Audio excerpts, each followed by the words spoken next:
Hello dear students, অনেক দিন পর আজকে আমি আবার আমার এই চ্যানেলে আসলাম।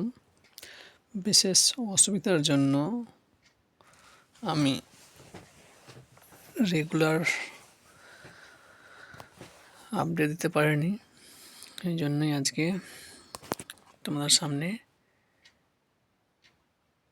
এসেছি একটা নতুন কিছু আপডেট নিয়ে।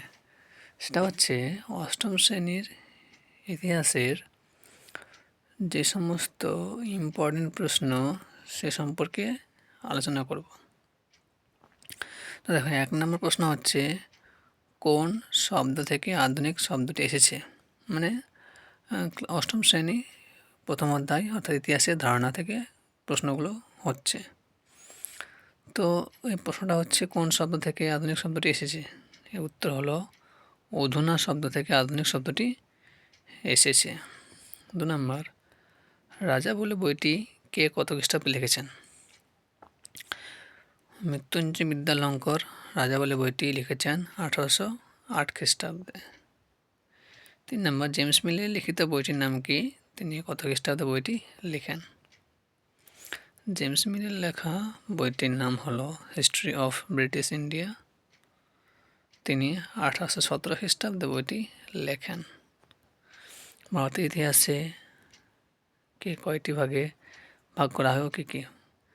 ভারতের ইতিহাসকে 3টি ভাগে ভাগ করা হয়, যথা প্রাচীন যুগ, মধ্যযুগ ও আধুনিক যুগ।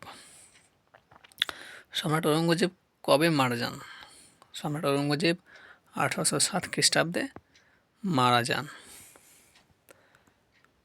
পরের পেজে দেখো,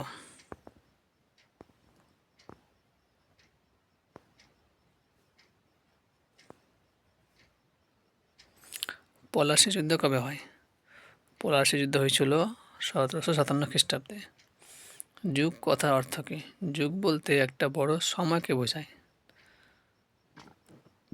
হরিপুরা কংগ্রেস অধিবেশন কবে হয়। 1938 খ্রিস্টাব্দে হরিপুরা কংগ্রেস অধিবেশন করা হয়। বাঁশের কেল্লা কে তৈরি করেন। তিতুমির ওরফে মীর নিসার আলী হবে।